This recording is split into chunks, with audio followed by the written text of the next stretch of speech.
সপ্তম শ্রেণীর ইতিহাসের তোমাদের একটি পঞ্চম দ্বারা বলছি। এটা হচ্ছে তোমার চতুর্থ অধ্যায়ের একটি গুরুত্বপূর্ণ প্রশ্ন।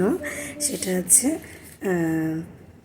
পাগলা রাজা কাকে বলা হয় এবং কেন বলা হয়। তো তোমরা জানো অ্যাকচুয়ালি পাগলা কথাটা ইউজ করা হয়েছে, অর্থাৎ মোহাম্মদ বিন তুগলককেই পাগলা রাজা বলা হয়। এবং পাগলা রাজা বলার কারণ তার খামখেয়ালিপনা আচরণের জন্য। তাহলে কেন মোহাম্মদ বিন তুগলককে পাগলা রাজা বলা হয়?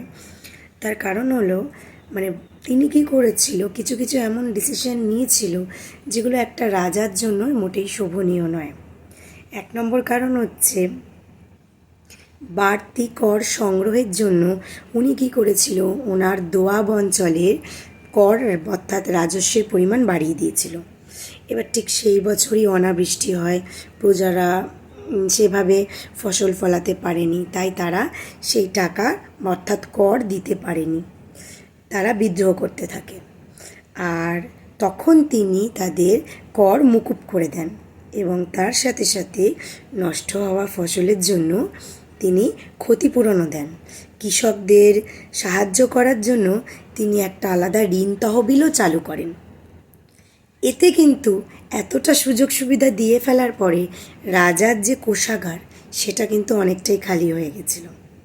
2 নম্বর প্রবলেম হচ্ছে দিল্লির অধিবাসীদের বিরোধিতা এবং মুঘল আক্রমণের হাত থেকে রক্ষা পাওয়ার জন্য তিনি তার রাজধানী দক্ষিণাত্য শাসন করতে দেবগাড়িতে উনি ওনার দ্বিতীয় রাজধানী স্থাপন করেন।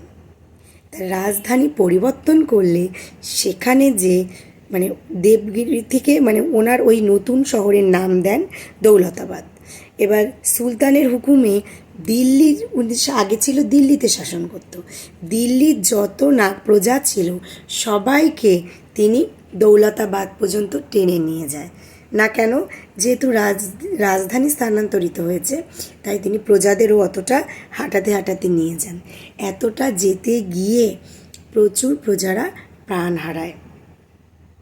এটা একটা উনি জানতেনই না যে রাজধানী পরিবর্তন করতে গেলে কখনোই সেখানকার প্রজাদের নিয়ে যাওয়ার প্রয়োজন পড়ে না। নেক্সট দেখো, মূল্যবান ধাতু অর্থাৎ সোনা রূপার ঘাটতি মেটানোর জন্য উনি তামার মুদ্রা চালু করেন এবং ওই মুদ্রা যাতে জাল না হয় তার কোনো ব্যবস্থাই তিনি আগে থেকে নেননি। ফলে অনেকে তামার মুদ্রা জাল করতে শুরু করে এবং বাজার থেকে জাল মুদ্রা তুলে নিয়ে রাজকোষ থেকে অনেক সোনা রূপার মুদ্রা ব্যয় করতে বাধ্য হন সুলতান। নেক্সট দেখো, মোহাম্মদ বিন তুগলক কী করেছিল, কয়েকজন অনভিজাত যারা সেরকম পড়াশুনো জানে না, যারা শিক্ষিত না, এইরকম কিছু কিছু মানুষকে উনি ওনার সিংহাসনের উনি ওনার রাজত্বের খুব গুরুত্বপূর্ণ পদে বসিয়েছিল। যেমন একজন তাদের মধ্যে মদ তৈরি করতেন, তাকে উনি প্রশাসনের কাজে বসিয়েছেন। একজন ছিলেন নাপিত, একজন ছিলেন পাচক অর্থাৎ যিনি রান্নাবাড়ি করতেন, 2 জন ছিলেন মালি। তোমরাই বলো এদের পক্ষে তো একটা রাজ্য চালানোর মতো ক্ষমতা থাকে না, আর উনি কিনা এদেরকে প্রশাসনের উঁচু পদে বসিয়েছিল। তাই এই সমস্ত কর্মকাণ্ডের জন্য ওনাকে পাগলা রাজা বলা হয়। তো আশা করি তোমরা বুঝে গেছো। চ্যানেলটি যদি ভালো লেগে থাকে অবশ্যই সাবস্ক্রাইব করে দিও।